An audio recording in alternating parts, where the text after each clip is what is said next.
Oke, assalamualaikum warahmatullahi wabarakatuh.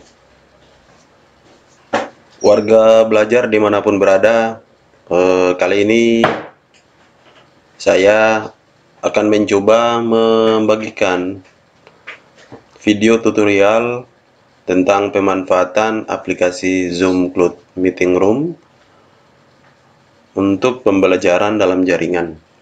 Nah, langsung aja ke TKP. Kawan-kawan silahkan masuk ke browser ya. Menjalankan aplikasi ini pastikan bahwa laptop kita terkoneksi dengan internet atau dalam keadaan online, karena memang aplikasi ini dasarnya adalah aplikasi berbasis online. Nah, yang akan kita buat di sini kawan-kawan adalah membuat ruang meeting atau kelas sebagai guru ya. Sementara untuk siswa bisa saja nanti login dengan handphone mereka ataupun bisa dengan PC. Nah, yang pertama kita harus download dulu aplikasi Zoom Cloud Meeting Room. Bapak Ibu silahkan kawan-kawan semua ke browser, searching aja di Google aplikasinya Zoom ya, Zoom Cloud Meeting, diklik. Nah, oke, dibuka yang ini ya. Ya, yang kedua ini.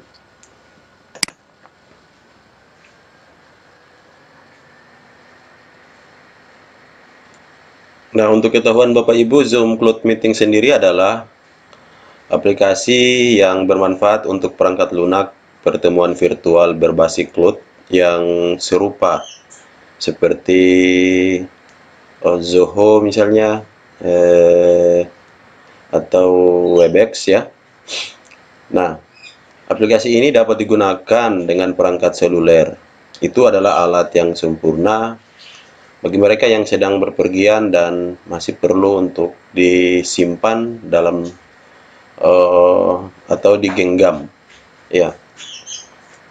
Untuk aplikasi ini sendiri bisa melakukan pertemuan hingga 50 peserta dimungkinkan, dan layanan pesan grup khusus disertakan dalam aplikasi ini. Yaitu kalaupun kita menggunakan yang berbasis free ya.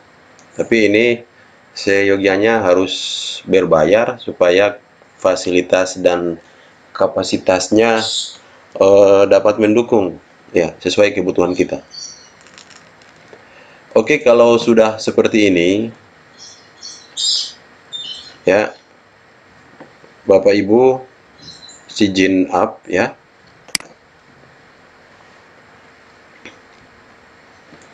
Kemudian login, silahkan mau dengan Google ataupun Facebook.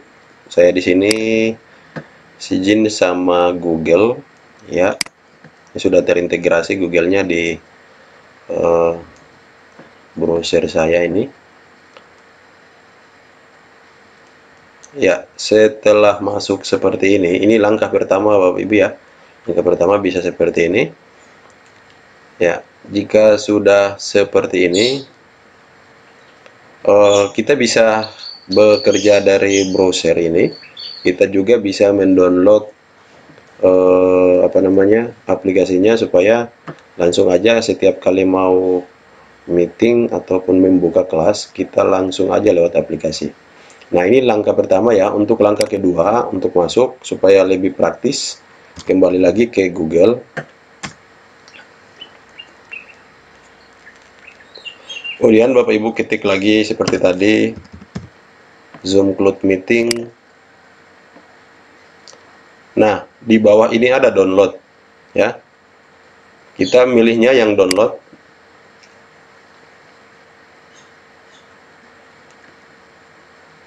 Nah, kemudian Bapak Ibu download dulu softwarenya yang ini, Zoom Client for Meeting. Ya, di save.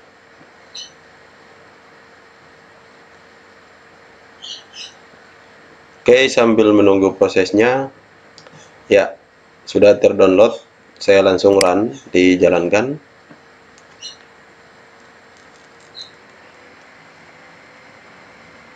Kita menunggu sampai prosesnya selesai.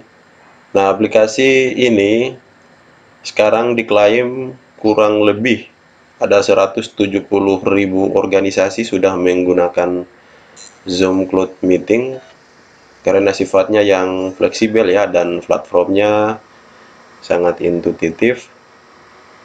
Terus perangkat lunak yang dipatenkan telah meningkatkan kualitas audio dan visual. Ini suatu kemajuan penting ya untuk menghindari penyanggaan dan masalah frustasi lainnya pada proses meeting. Oke, jika sudah tampil seperti ini, kita keluar aja dari browser ya, karena kita sudah memiliki aplikasinya. Nah, setelah itu kawan-kawan boleh join ya. Ini jika kita ingin masuk sebagai siswa ya. Kalau tidak, berarti kita kan mau login sebagai guru untuk membuka kelas. Otomatis Bapak Ibu masuknya lewat Jin. Ya, masuk dengan Google, boleh dengan Facebook juga boleh. Pilih akun. Kalau belum terintegrasi akun emailnya dengan browser, Bapak Ibu harus ketik secara manual. Nah, setelah itu Bapak Ibu boleh luncurkan zoomnya. Ya, ini dikeluar aja.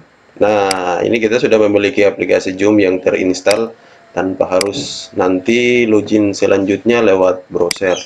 Ini ya, sudah ada di desktop. Oke, ini tampilan home daripada aplikasi Zoom Cloud Meeting. Ada beberapa pilihan di sini, New Meeting ya. Ini untuk membuka ruang kelas baru atau ruang rapat. Kemudian ini Join untuk peserta atau siswa yang ingin masuk bergabung dalam ruang rapat ataupun kelas. Oke. Karena saya sebagai guru, maka saya membuka kelas baru dengan memilih New Meeting. Oke. Nah, setelah di join, kita akan tampil ini video saya ya. Nah, ini ada muncul join with computer audio ya. Ini diklik ya, kita menggunakan apa, sound, diaktifkan ya. Di bawahnya ini bisa dilihat, kita bisa menonaktifkan video kita dengan cara stop video. Oke, yang akan muncul ada foto profil email kita. Nah, kemudian kita harus mengabarkan kepada peserta meeting ID meeting atau kode untuk bisa masuk ke ruang ini, dan juga passwordnya. Untuk melihat ID meetingnya, kawan-kawan bisa di kiri atas ada tanda bulatan seru ya. Klik di situ. Nah, kode ini yang akan kita kirimkan ke siswa. Nah, saya sarankan kawan-kawan harus memiliki grup WA atau manfaatkan grup WA kelas untuk kita kirimkan langsung kode meeting ini kepada peserta didik. Saya contohkan ya, ini kodenya 795. Saya buka WA.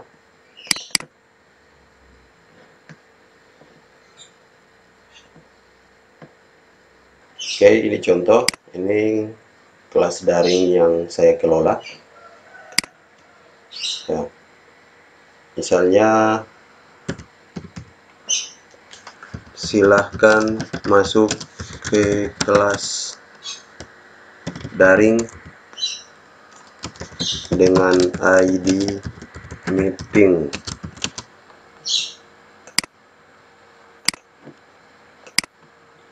Tujuh sembilan lima 857 795 857.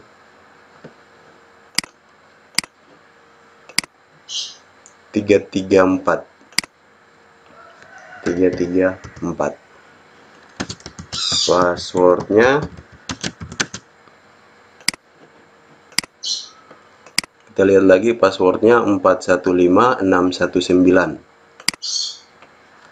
415619. Oke, pesan ini kita kirimkan ke grup sambil kita memantau. Nanti ada beberapa siswa yang akan masuk ke kelas dalam jaringan ini ya. Nah, itu cara pertama untuk memanggil peserta untuk masuk ke ruang kelas. Atau bisa dengan cara lebih cepat, Bapak Ibu pilihnya copy URL, ini link, jadi mereka akan masuk tanpa harus mengetik meeting ID dan password. Nah, itu cara pertama. Cara kedua, Bapak Ibu pasti aja linknya di sini, lalu dikirim ya, dan beri perintah ayo klik link di atas untuk masuk ke kelas dalam jaringan misalnya, atau untuk kita belajar. Nah, itu cara gimana kita memanggil siswa. Oke, fitur selanjutnya akan saya jelaskan. Di sini adalah mute ya.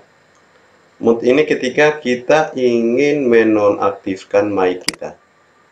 Ya, ketika kita menonaktifkan maka cukup klik untuk kembali ke normal ya, unmute ya.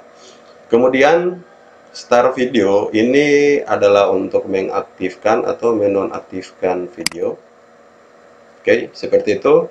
Saya matikan videonya ya. Artinya ketika kita tidak menginginkan supaya video kita dilihat oleh peserta yang lain, cukup mendengar suara kita aja, maka start video ini kita nonaktifkan. Kemudian di sini ada beberapa menu ya. Menu misalnya ini manage partisipan ya, ini tempat dimana kita bisa melihat beberapa banyak peserta didik kita yang telah masuk.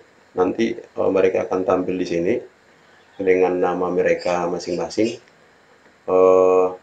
Di sini kita bisa mengatur pada saat presentasi berjalan, semua mic kita nonaktifkan dengan cara memilih mute all. Oke, untuk kembalikan supaya semua suara peserta didik kita bisa dengarkan, maka kembali ke unmute all. Ya, seperti itu. Oke, coba saya akan mencoba terhubung dengan teman saya. Oke, sambil menunggu ya, kita lihat nanti ada yang masuk sini.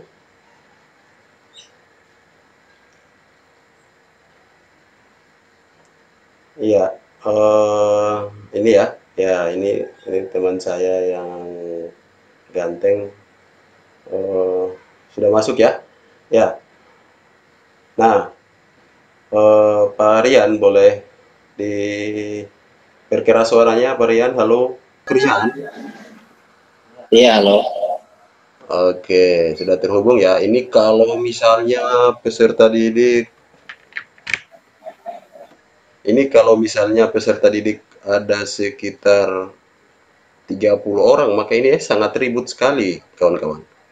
Ya, karena semua berbicara dengan kondisi suasana di rumah mereka atau di mana mereka berada itu yang suasananya tidak steril, misalnya bising atau ribut. Nah, untuk menonaktifkan semua ini, Bapak Ibu pilih mute all. Oke, yes. Ya, maka soundnya di sini kita bisa lihat logo mic-nya berwarna merah, itu artinya tidak aktif. Terus Bapak Ibu ketika jalannya presentasi atau penyampaian materi, alangkah baiknya kita jangan mengelola kelas ini dengan sendiri, harus ada satu orang yang akan menjadi moderator atau host. Nah, ketika sudah masuk banyak orang, misalnya saya ingin menempatkan Pak Rian ini sebagai moderator yang nanti akan mengatur jalannya presentasi atau penyampaian materi. Berarti di sini di more ya. Caranya adalah klik more lalu pilih make host. Ya, yes. Nah, dengan demikian Pak Krian ini yang akan menjadi host.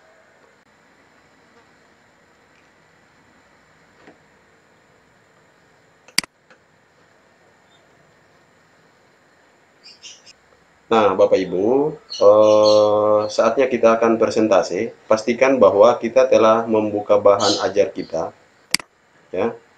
Di sini, ini akan kita screen atau kita share ke HP siswa kita, ya. Jadi, agar supaya lebih menarik, setelah semua siswa masuk, saya sarankan supaya proses pembelajaran ini seakan-akan kita di dalam kelas atau lagi bertatap muka langsung dengan siswa-siswa kita. Sebelum dimulai, yang bertugas sebagai host harus menonaktifkan semua mic peserta seperti ini. Ya, jadi kita tidak kedengaran atau suara dari mereka juga tidak kedengaran dengan teman-teman mereka. Mereka hanya mendengar suara kita aja ya. Nah, kita buka dulu kelasnya. Misalnya seperti biasa Bapak Ibu di dalam kelas. Halo, Assalamualaikum warahmatullahi wabarakatuh. Apa kabar semuanya? Semoga sehat-sehat dalam lindungan Allah Subhanahu wa Ta'ala, Tuhan yang Maha Kuasa. Salam jumpa lagi di kelas dalam jaringan. Sesuai peraturan bahwa selama proses pembelajaran berlangsung, kalian semua harus perhatikan apa yang tampil dan tertayang di HP kalian. Kemudian ketika ingin bertanya, silahkan lewat chat atau bisa memilih raise hand ya di kanan layar HP kalian. Nah, nanti mic kalian akan diaktifkan oleh moderator. Nah, contohnya seperti itu, kawan-kawan, ataupun bisa dipandu oleh host. Misalnya seperti ini, halo anak-anakku sekalian, hari ini kita ketemu lagi dalam pembelajaran dalam jaringan ya. Hari ini Pak Alfi akan menyampaikan materi dan saya sendiri Bang Rian sebagai moderator yang akan mengatur jalannya pembelajaran dalam jaringan ini. Nah, itu contoh saja, nanti Bapak Ibu bisa kembangkan. Setelah itu, setelah kelas dibuka, Bapak Ibu bisa langsung memilih share screen. Nah, Bapak Ibu memilih di mana file PowerPoint Bapak Ibu.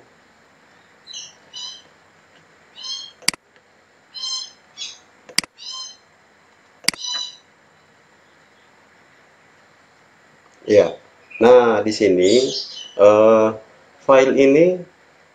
file PowerPoint ini atau materi ini akan tampil di handphone siswa dan mereka akan mengamati bagaimana Bapak Ibu menyampaikan materi, mengulas materi yang Bapak Ibu sudah siapkan, baik berupa bahan ajar dalam bentuk PDF, PPT, Microsoft Word, ataupun sejenisnya lah, ataupun bahkan video pembelajaran.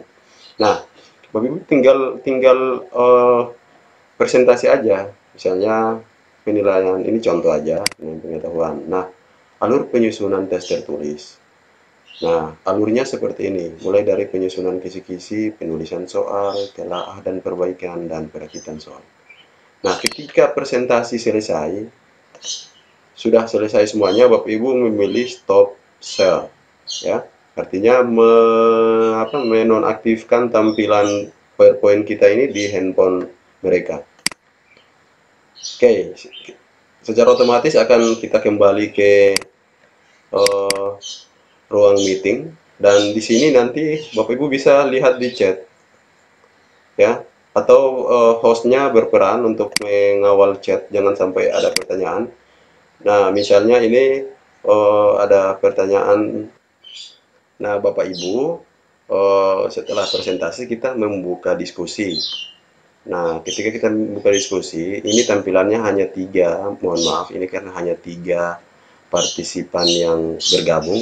Kalau misalnya ada lebih dari tiga, misalnya sampai 20 atau 30 orang, ini akan ramai semuanya. Ya, oke. Bapak Ibu bisa lihat nanti kelas dibuka melalui moderator untuk diskusi. Ya, misalnya pemateri menyampaikan materi selesai. Oke, demikian yang bisa saya sampaikan anak-anakku sekalian. Selanjutnya saya kembalikan ke moderator. Ya, kemudian moderator masuk lagi. Ya, terima kasih Pak Alfi atas penyampaiannya. Oke, anak-anak sekalian, eh, kita membuka ruang diskusi. Yang ingin bertanya, silahkan eh, acungkan tangan atau mengklik raise hand yang ada di kanan bawah HP kalian. Ya, nah ini contoh, ini Zahwan ya. Contoh Zahwan udah mengaktifkan atau raise hand-nya udah muncul. Berarti Zahwan ini mau bertanya. Nah, bagaimana prosesnya? Moderator ataupun guru harus mengaktifkan mic daripada Zahwan supaya suaranya bisa kedengaran. Ya, kita coba ya. Oke, ada yang mau bertanya. Ini Pak Krian ya. Pak Krian, nah, mic Pak Krian diaktifkan. Assalamualaikum warahmatullahi wabarakatuh. Silahkan Pak Krian. Waalaikumsalam warahmatullahi wabarakatuh. Ya Pak, tadi penjelasan Bapak. Tapi Pak, saya terlambat masuk. Kalau bisa dijelaskan di slide kedua bisa ya Pak? Oh ya ya, terima kasih. Ya, nah Bapak Ibu, kawan-kawan, setelah ada penanya yang masuk, yang bertugas sebagai moderator kembali menonaktifkan mic mic-nya ya, mic penanya supaya proses dalam menjawab itu tidak terlalu ribut ya. Oke, baik Bapak Ibu, itulah cara bagaimana kita memanfaatkan aplikasi Zoom Cloud Meeting Room untuk pembelajaran dalam jaringan. Eh, Kemudian di bawahnya ini ada beberapa fitur, misalnya chat. Ini kita bisa sambil chatting dengan siswa kita ya di fasilitas chat ini. Eh, Kemudian ada juga record. Record ini kita dapat merekam jalannya diskusi mulai dari awal sampai akhir. Ya, record video ya, filenya nanti file video. Ya, demikian yang bisa saya sampaikan, semoga bermanfaat. Aplikasi ini juga bisa kita kombinasikan dengan aplikasi-aplikasi penilaian daring lainnya. Contoh saja, misalnya setelah presentasi, bagaimana kita bisa mengukur peserta didik atau ketuntasan selama proses pembelajaran dalam jaringan tadi melalui aplikasi Quizzes. Kita bisa informasikan di sini, misalnya anak-anak setelah kelas daring ini kami tutup, anak-anak akan kembali ke grup WA. Nanti Pak Guru akan mengirim kode Quizzes untuk menyelesaikan soal-soal yang berkaitan tentang materi yang baru Pak Guru sampaikan tadi. Oke, demikian yang bisa saya sampaikan. Semoga video tutorial tentang pemanfaatan aplikasi Zoom Cloud Meeting Room ini dapat menjadi bahan atau sumber bagi teman-teman yang lagi bingung atau mungkin saja belum tahu aplikasi-aplikasi yang dapat kita manfaatkan untuk pembelajaran dalam jaringan. Ya, baik dalam kondisi emergensi maupun sebagai bahan penguatan pembelajaran atau bahan adiksi gadget, yaitu melibatkan siswa memanfaatkan HP Android ke hal-hal yang baik atau dalam pembelajaran. Ya, demikian yang bisa saya sampaikan. Wassalamualaikum warahmatullahi wabarakatuh. Salam semangat, salam literasi.